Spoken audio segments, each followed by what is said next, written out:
बीमा की miss selling और इससे बचने के लिए आप क्या करें? कौन कौन से वो चेक हैं जो आपको करने चाहिए जब आप बीमा खरीदते हैं, और अगर गलत पॉलिसी के झांसे में आप फंस गए हैं तो क्या कदम उठा सकते हैं?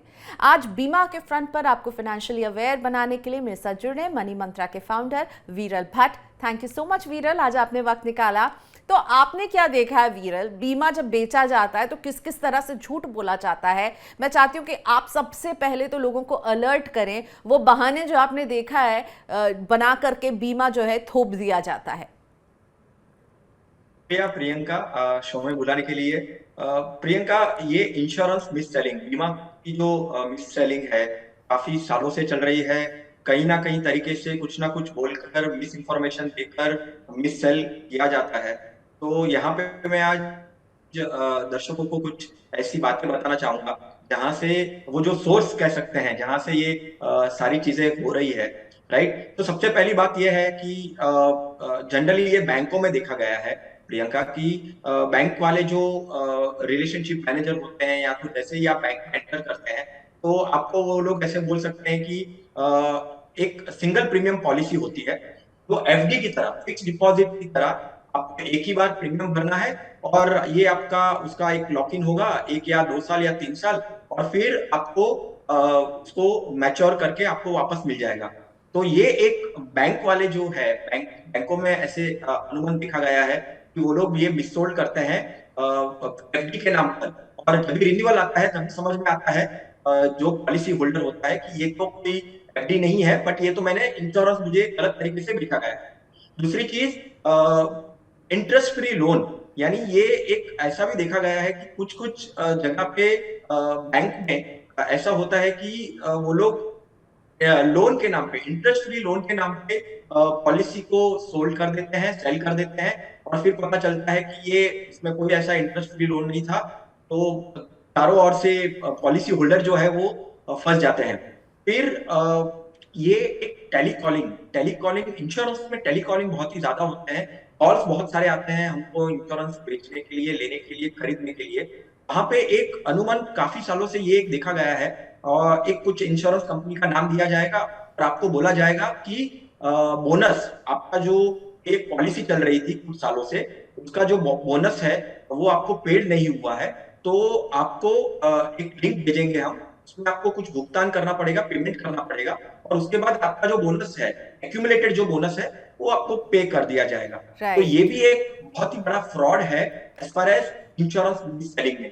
ठीक फिर है। एक पर्क्स मिलते हैं, यानी एक आपको इंसेंटिव्स दिए जाते हैं। या तो आपको फ्री हेल्थ इंश्योरेंस मिल जाएगा, या तो आपको बैंकों में जाएंगे तो आपको लॉकर लेना पड़ेगा। तो ये सब चीज से भी काफी तरीके से बहुत ही ज्यादातर मिससोल्ड होते हैं इंश्योरेंस पॉलिसीज। और एक ये भी एक होती है कि आपको जैसे आपका जो प्रीमियम है, वो प्रीमियम आपको नेक्स्ट ईयर से कम देना पड़ेगा, या तो इनिशियल ईयर में आपको प्रीमियम कम पे करना पड़ेगा। आपका जो पहला साल का प्रीमियम है वो हम लोग भरेंगे, और हम्म। बाकी के सालों का प्रीमियम है वो आपको भरना होगा।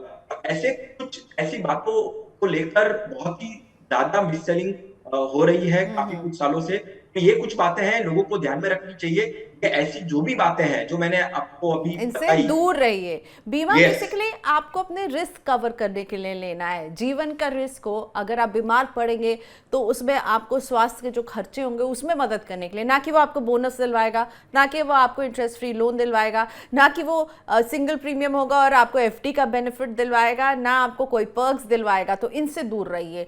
बीमा के फ्रॉड से बचने के लिए क्या करना चाहिए? अगर मैं एक कंज्यूमर हूँ, मुझे क्या देखना चाहिए, क्या सवाल पूछने चाहिए, मैं अपने आप को कैसे बचाऊं? हमने कुछ फ्रॉड्स के बारे में बातें की, तो अब ये फ्रॉड से बचने के लिए सबसे पहली बात तो ये है कि आपको कोई कॉल जो आते हैं वो कॉल्स को अवॉइड करना है। कॉल्स को लेकर या वेबसाइट पे सर्फ कर कर या वेबसाइट पर जाकर आपको कोई पॉलिसी नहीं लेनी है। पहले तो वो कंपनी की जांच कर ले जहां से वो कंपनी का कॉल आया है। या तो आप इंफॉर्मेशन वेबसाइट पे देख रहे हैं, और हो सके तो कोई एजेंट को, उनके जो ऑथराइज्ड एजेंट है, उनको आप घर पे बुला सकते हैं, उनके साथ चर्चा कर सकते हैं, या तो उनके ऑफिस में जाकर आप जो उनके कुछ डॉक्यूमेंट्स होगी या लिटरेचर होगा या जो वो इंफॉर्मेशन प्रोवाइड कर रहे हैं वो ब्लैक एंड व्हाइट में प्रोवाइड कर कर आपको वो बता रहे हैं, कन्वे कर रहे हैं, तो ये सारी इंफॉर्मेशन को आपको गैदर करना चाहिए, राइट, और फिर ही आगे बढ़ना चाहिए वो पॉलिसी लेने के लिए। और ऐसी कुछ चीजें हैं, जैसे अभी आपको अगर आपने वो निश्चित कर लिया, आप सेटिस्फाइड हो गए, ये कंपनी भी सही है, प्रोडक्ट भी सही है, तो उसका जो फॉर्म होता है वो फॉर्म को भी एक बार जांच ले। मिस इंफॉर्मेशन, अगर कोई एजेंट आपको ऐसा बोलता है कि सर देखो ये इंफॉर्मेशन आप मत दो, और फिर भी आपको इंश्योरेंस पॉलिसी तो मिल जाएगी, तो कोई मिस इंफॉर्मेशन ना दे, कुछ कम इंफॉर्मेशन ना दे, जो सही इंफॉर्मेशन है, जो आपके हेल्थ से जुड़ी है, स्वास्थ्य से जुड़ी है, या आपके ऐसी कुछ ऐसे चीजें हैं जो आपको डिस्क्लोज करनी चाहिए, राइटली डिस्क्लोज करनी चाहिए, तो ये सारी चीजें भी आपको डिस्क्लोज करनी चाहिए, और दबाव में ना आकर कभी भी इंश्योरेंस, क्योंकि देखो बहुत बार ऐसा होता है कि अगर मैंने बैंकों का नाम लिया या कुछ कंपनियों का नाम लिया या कुछ रिलेशनशिप मैनेजर या एजेंट्स, वो टारगेट्स के दबाव में आते हैं, तो वो बिल्कुल। टारगेट्स में दबाव में आकर वो आपको पॉलिसी कुछ लेना, भी और आपको बोल देंगे, कुछ भी प्रॉमिस हाँ कर कुछ भी, देंगे आपको, और ये हमें खुद अपने लेवल पर चेक करना होगा, कंपनी की वेबसाइट से जाकर के चेक कीजिए। और जो वो बोला ना अभी वीरल आपने कि वो आप फॉर्म जब भरते हैं, एक और चीज़ होती है कि कंपनियां क्रॉस चेक करती हैं और इसके लिए कॉल करती हैं कि देखिए आप ये बीमा ले रहे हैं, और उसमें आपका एजेंट आपको ये कह सकता है आप हाँ हाँ कहते जाइएगा, और ये हाँ हाँ हाँ कहते हुए ना आप फंस सकते हैं। विरल, राइट। अगर गलत बीमा कोई खरीद ले, फंस गया है ऐसे प्रोडक्ट के साथ जो उसे समझ में आ रहा है कि इसकी जरूरत नहीं थी, या फिर सिंगल प्रीमियम बताया गया और अब उनको पता चल रहा है कि अभी तो उन्हें 7 साल तक प्रीमियम देना है, फिर उस समय उसे क्या करना चाहिए? इस गलत बीमा को क्या करे, डिसकंटिन्यू करे, इसकी शिकायत कहाँ करें? सबसे पहले तो हर एक पॉलिसी, एक बीमा जो आप लेते हो, उसमें एक प्री लुक पीरियड होता है, यानी एक आपको एक ग्रेस पीरियड ऐसा कुछ दिया जाता है, जहां पे अगर वो दिनों के अंदर आपको अगर पता चल गया, तो तुरंत ही सेकंड स्टेप ये होगा कि डायरेक्टली आप वो कंपनी को अप्रोच करें। अगर कोई उसमें एजेंट है तो वो एजेंट को अप्रोच करें, उनके ऑफिस में जाकर उनको बताइए कि ये मेरे से फ्रॉड हुआ है, कि मुझे मिस इंफॉर्मेशन देकर मेरे से ये पॉलिसी ली गई है, दी गई है, तो उसमें ये जो बातें हैं, ये दो चीज को ध्यान में रखना है। तो फ्री लूप में है तो फ्री लूप में जाकर आप कुछ, कोई कंडीशन नहीं है, आप उसको पॉलिसी को डिसकंटिन्यू कर सकते हैं, राइट, बट पहले तो डायरेक्टली कंपनी को अप्रोच करना पड़ेगा, आपको एजेंट को अप्रोच करना पड़ेगा, और फिर उनके साथ ये डिस्कस करके ये आप चीज कर सकते हैं। दूसरी चीज, अभी तो टेक्नोलॉजी का जमाना है, बहुत सारी चीजें वो लोग प्रोवाइड करते हैं, वेबसाइट पे आप कंप्लेंट डाल सकते हैं, फिर व्हाट्सएप का नंबर भी एक उनका डेडिकेटेड नंबर रहता है, वहां पे भी कम्युनिकेट कर सकते हैं, उनको ईमेल, एक प्रॉपर ईमेल लिखकर उनको ये बता सकते हैं कि ये बातें मेरे से फ्रॉड हुआ है, ये बातें मुझे बताई गई थी, तो ये पॉलिसी में नहीं है, तो ये चीजें हम कर सकते हैं। और दूसरी चीज एक क्या होती है कि एक ऑम्बड्समैन होता है हर एक इंश्योरेंस के, जो कोई भी इंश्योरेंस हो, हेल्थ इंश्योरेंस हो, लाइफ इंश्योरेंस हो, मोटर हो, कोई भी हो, ऑम्बड्समैन होता है। ऑम्बड्समैन पे आप कंप्लेंट कर सकते हैं, उनको पूरा एक ब्यौरा दे सकते हैं कि मेरे साथ क्या हुआ है, और फिर वो रिटर्न कंप्लेंट कर आप आपका जो प्रीमियम आपने जो पे किया रहेगा और वो गलत तरीके से उन्होंने भेजा रहेगा, वो वापस आपको मिल सकता है। राइट, तो ओम्बुड्समैन की जानकारी आपको बीमा रेगुलेटर के वेबसाइट पर मिल जाएगी कि आप जिस रीजन में रहते हैं वहाँ कहाँ है ओम्बुड्समैन, जहाँ आप ये कंप्लेन कर सकते हैं। वैसे वीरल, मैं पूछना चाहूँगी कि मिस सेलिंग आपने शुरुआत में कहा कि बहुत लंबे समय से हो रही है, चलती रही है, और मुझे लगता है ये रुकने वाली भी नहीं है। इसे रोकने के लिए रेगुलेटर और कंपनियों के लेवल पर आपको क्या महसूस होता है किए जाने की ज़रूरत है? देखो प्रियंका, आईआईडीए तो काफी कुछ हद तक हर साल कुछ ना कुछ स्टेप्स ले रहे हैं, और आगे जाकर डेफिनेटली और लेंगे। और मैं यहाँ पे ये भी कहना चाहूंगा प्रियंका कि कोई कंपनी, ऐसे अगर आप देखें तो कोई कंपनी मिस सेल नहीं करता है, बट जो कंपनी में रहे हुए जो कुछ एम्प्लॉयज हैं या कोई एजेंट्स हैं, या अगर आप बोल सकते हैं कि बैंक में ऐसे कुछ लोग हैं, तो उनको टारगेट का प्रेशर दिया जाता है, और कमीशन एक, ये भी बहुत ही बड़ा इश्यू है प्रियंका। डेफिनेटली सालों से ये धीरे धीरे धीरे कम हो रहा है, बट अभी भी जो फर्स्ट ईयर की कमीशन होती है वो इतनी लुक्रेटिव होती है एजेंट्स के लिए, और वो देखकर भी बहुत बार वो मिससोल्ड किया जाता है। तो मुझे ये लगता है कि कहीं ना कहीं अगर कमीशन को और कम किया जाए, और ऐसे जो फाइनेंशियल प्रोडक्ट्स है उसके लेवल पर लेकर आए, जहाँ पे वो लुक्रेटिव ना होकर एक यूनिफॉर्म फील्ड हो सके प्रोडक्ट को सेल करने के लिए, और वो फीचर्स को ज्यादा तवज्जो दे अदर देन राइट। उसको प्रीमियम को देखकर बेचना, या कोई ऐसे कोई इंसेंटिव्स देकर उसको बेचना, और उसको प्रेशर में आकर मेरे फैमिली मेंबर का मेरा टारगेट है तो आप प्लीज ये पॉलिसी ले लीजिए, वो बैंक वाला आरएम बोलेगा कि मेरा सर टारगेट है तो आप ये पॉलिसी ले लीजिए।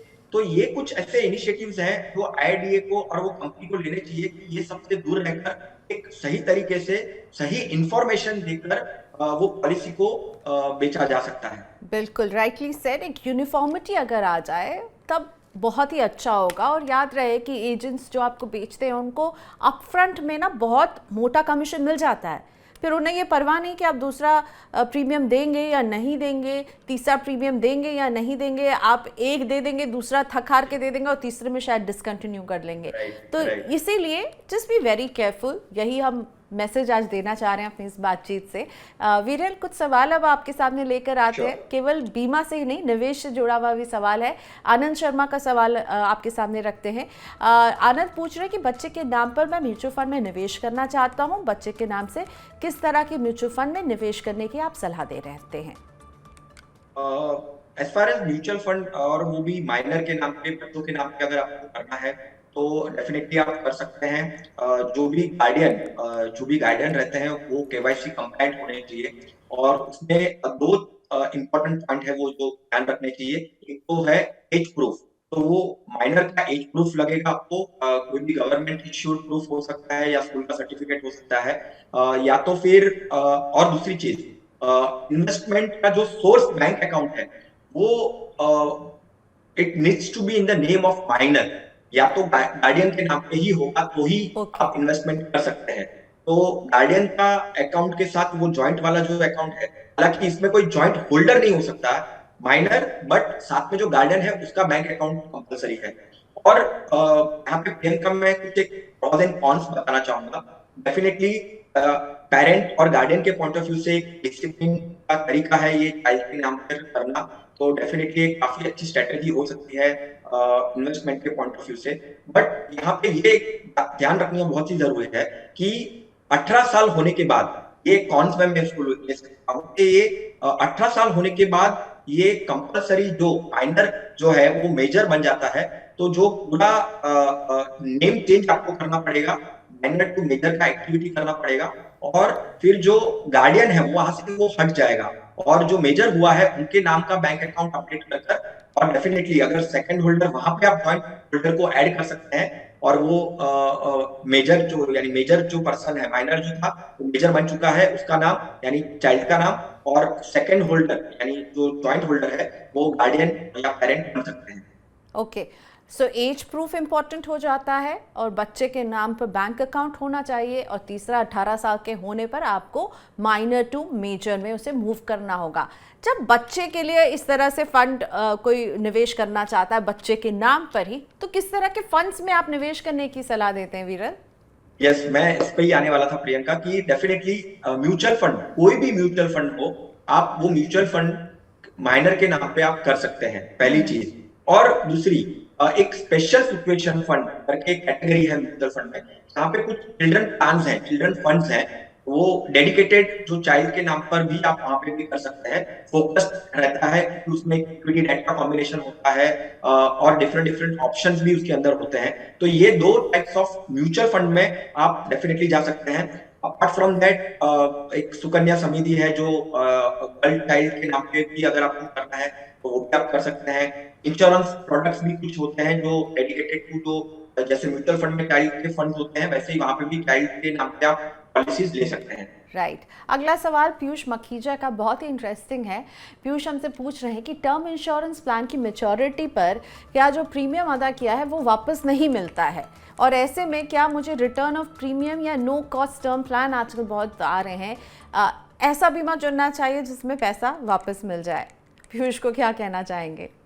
पहले तो मैं पीयूष को कहूंगा कि ये दिमाग में ना रखे, जब भी आप बीमा लेने जाते हैं या टर्म इंश्योरेंस लेने जाते हैं, ये उसको एक इन्वेस्टमेंट की तरह देखिए। राइट? ना कि मैंने अपना प्रीमियम भरूंगा, मुझे कुछ नहीं होगा तो मुझे कुछ मेरे वापस पैसा नहीं मिलेगा, राइट? डेफिनेटली कुछ ऐसे ऑप्शंस हैं, रिटर्न ऑन प्रीमियम करके एक राइडर होता है, जहां पे अगर आप वो लेते हैं उसमें आपको एडिशनल प्रीमियम यानी अधिक आपको भुगतान करना पड़ेगा अपना प्रीमियम अमाउंट का, तो वो थोड़ा सा कॉस्ट ऊपर आ जाएगा। तो वो एक पार्ट आप डेफिनेटली देख सकते हैं, ऑप्शन को ऑप्ट कर सकते हैं, जहां पे आपने मान लीजिए कि 70 इयर्स तक आपने आपकी टर्म इंश्योरेंस ली है और 70 इयर्स तक कुछ नहीं होता है और आपने राइडर लिया है रिटर्न ऑन प्रीमियम, तो 70 इयर्स होने के बाद आपका जो भी आपने प्रीमियम भरा है वो वापस मिल जाएगा। दूसरी एक चीज प्रियंका मैं यहाँ पे बताना चाहूंगा, कुछ कंपनीज ऐसे हैं जहाँ पे एक स्पेशल एग्जिट ऑप्शन रहता है कि उसमें कोई राइडर लेने की जरूरत नहीं है, बट अगर मान के चलो कि आपने 70 इयर्स की पॉलिसी ली है तो 65th ईयर में आप अगर कहते हो कंपनी को कि मेरा जो ये टर्म इंश्योरेंस है मुझे बंद करना है, ठीक है, और पॉलिसी को सरेंडर कर देनी है, तो जितना भी आपने प्रीमियम भरा रहेगा उसमें कोई इंटरेस्ट नहीं मिलेगा आपको, बट जितना भी प्रीमियम भरा रहेगा वो पूरा का पूरा आपको वापस मिल जाएगा। ये ध्यान रखना है कि फिर वो 65 टू 70 इयर्स की अगर पॉलिसी है, कि मान के चलो 65 टू 80 इयर्स की पॉलिसी है, फिर वो ये 15 साल या 10 साल या 5 साल में कुछ भी होगा तो वो कोई भी कंपनी आपको कुछ भुगतान नहीं करेगी, क्योंकि आपने वो स्पेशल एग्जिट वो ले लिया है और आपने जो प्रीमियम सुन रहे हैं वो वापस ले लिए। Right, thank you so much वीरल, आज आपने वक्त निकाला, इंश्योरेंस के बारे में बहुत कुछ समझाया। उम्मीद करते हैं कि हम लोगों की मदद कर पाए होंगे कि बीमा खरीदते वक्त कैसे सावधान रहना है, किस तरह से गलत पैतरे अपनाकर उन्हें बीमा बेचा जा सकता है। थैंक यू वीरल।